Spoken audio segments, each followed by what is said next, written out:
RFM, la chronique du jour. Bonjour Abdoulaye Cissé. Bonjour Georges. Alors c'est simple, on n'arrive plus à sortir de l'autoroute à péage à certains endroits, Keur Massar et Rufisque Cap des Biches, et les acteurs se refilent le bébé entre Eiffage et Ageroute.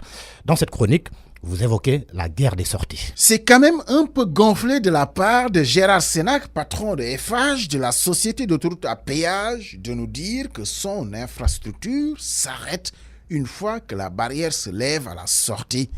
Mais peut-on véritablement parler de sortie quand des milliers d'automobilistes sont pris au piège et en otage tous les jours?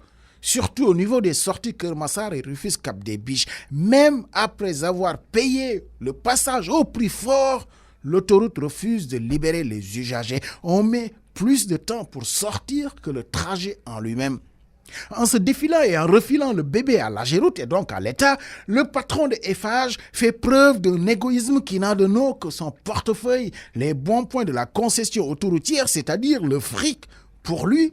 Et s'il y a des investissements à consentir pour améliorer la qualité de l'utilisation de l'ouvrage, ce n'est pas lui, c'est les autres. Dire que l'autoroute s'arrête une fois que la barrière se lève est pourtant d'une évidence qui crève les yeux. Mais qu'est-ce qu'une autoroute sans les aménagements connexes pour délester le trop-plein de voitures sur chaque tronçon?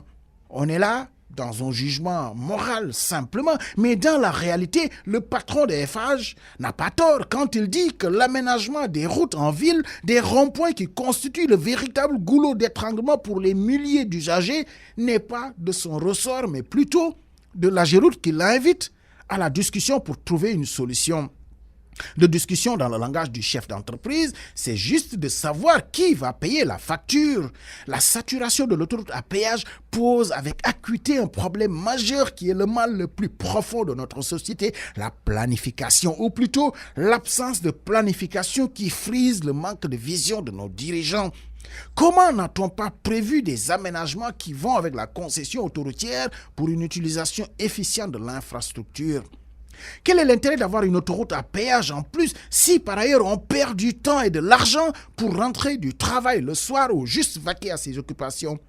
Dans un pays où les chiffres, les statistiques sont corrompus, les études sont très souvent bidons, on a vite dépassé les projections de fréquentation de l'autoroute, mais on ne l'a jamais dit pour que le citoyen ne sache pas combien on le pompe du fric et surtout le rapporter à combien M. Eiffage va encaisser dans une concession dont le montage a des relents d'un gouffre financier pour ne pas dire plus.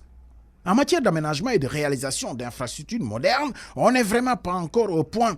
Ce ne sont certainement pas les ingénieurs ou les génies qui manquent. On en a à suffisance et des meilleurs d'ailleurs. C'est surtout la vision politique qui nous plombe tout.